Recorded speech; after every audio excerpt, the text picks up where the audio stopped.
What do you know about Orange International? Yes, it is a service club, but do you know what this international club really does?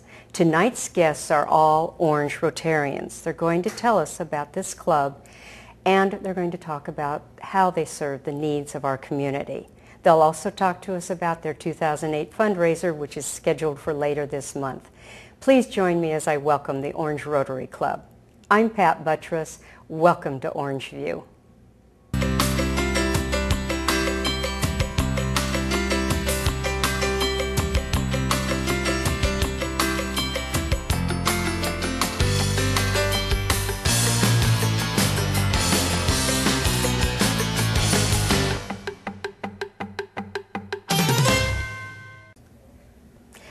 Let's welcome John Burt, who's the Orange Rotary President, Club President this year, and Mike Schmidt, who is the Chairman of the Orange Rotary Trust. Gentlemen, it is a real pleasure to have you, and little do they know prior to this what a real pleasure it was to meet you, Mike. Coming here this evening to talk to us about the Rotary International. John, let's just start with you. Sure. We know that the Orange Rotary Club is part of Orange, listen to me, part of Rotary International. But how does Rotary differ from other service organizations? Pat, Rotary was really the oldest is the oldest service organization in the country, although they didn't start out as a service organization. It began back in 1905 in Chicago when a young attorney by the name of Paul Harris joined with three business associates, and together they started the club. The primary purpose then was fellowship and also for business connections. In fact, they decided what they would do is have a group of people, one of whom represented different fields of business. So that primarily they had a lawyer, a banker, and candlestick maker, or whatever. But it's right. It just started out though as one individual from each of the various professions. But as time grew on, they decided that it would be excellent to become a service organization, and indeed they are the oldest service organization in the country. And that's basically, today Rotary is the largest of all the service organizations. They're now in 200 countries. I was just going to say, they're very truly international. Exactly. It did start in the United States, though. Started, yes, just in Chicago. Okay. In fact, they just had, 3 years ago, they had their 100th anniversary. That's right. That's right, they did. I understand we have 3 clubs here in Orange. Of course, I know a lot about that. And they do serve all of our Orange community. So tell us the history of these clubs and what's their purpose and how are they serving the needs? Because 3 clubs sounds like a lot of clubs for the same type of service club. It would seem that would be the case, but actually we all work very well together. The Orange Rotary Club began in 1921, and quite a long time ago. Yeah. And it grew as the city of Orange grew, and the membership grew larger, and it grew until 1976 when they decided to sponsor a second Orange Club, and that was the Orange North Club.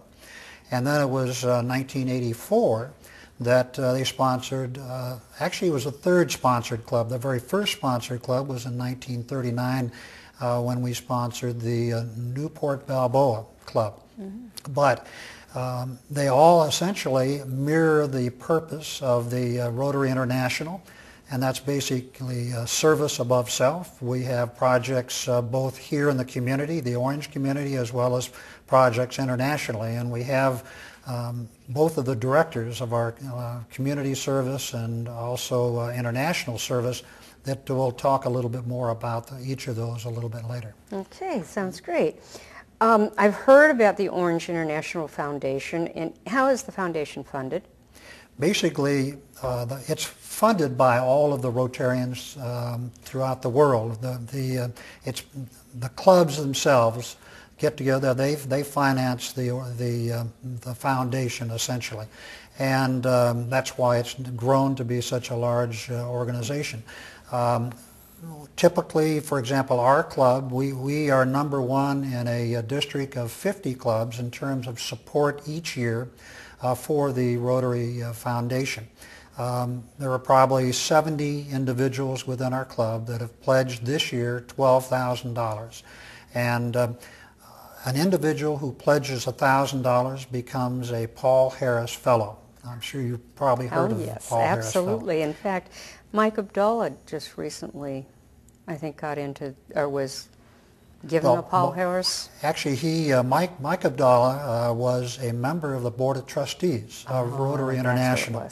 Okay. And he was just recently awarded the highest honor that they give in terms of the Distinguished Service Award that they gave to him. Yes. Okay. But just to mention that, one of our major thrusts has been to eradicate polio throughout the world in recent years.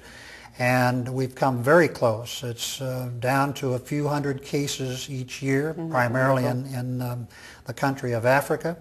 But it's still going on. It hasn't totally been eradicated. So the Gates Foundation just recently, actually in November of last year, have pledged $100 million to give towards the eradication of polio, to Polio Plus. And that will be matched by fellow Rotarians, and so there will be, in the next 3 years, the members themselves will be giving the money to match that gift. It's not that it's not wonderfully interesting, but we now have very few minutes left in this, and poor Mike has not gotten to say one single word here. Well, that's all right. Mike, I know you're the chairman of the Orange Rotary Community Trust. And why was it formed, and how does it differ from the Rotary Foundation? Sure. You know, the trust is just a sister portion to our club.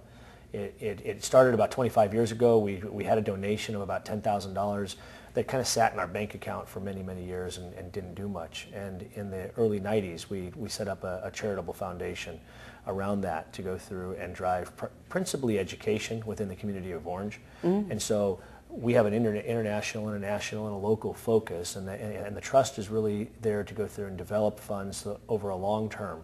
We can help educate our children and get our teachers additional tools in their classrooms. That's great. And set up, you know, we have coaches scholarships and things like that.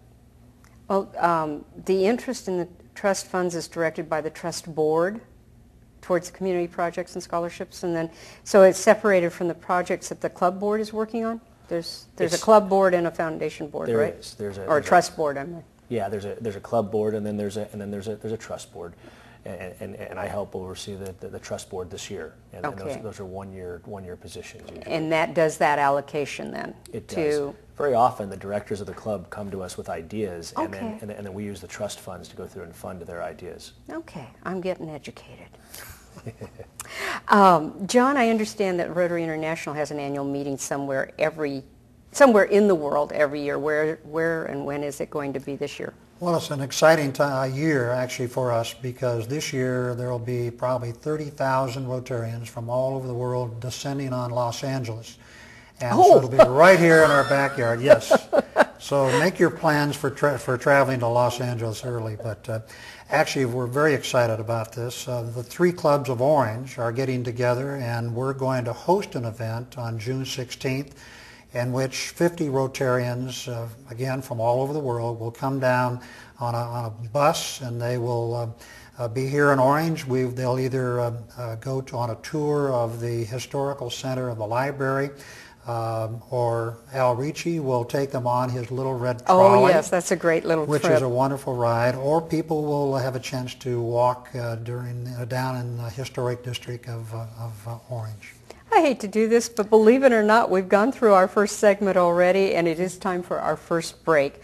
Please stay with us. We will return to talk more about Rotary's local community service as well as the international service provided by Rotary. We'll be right back.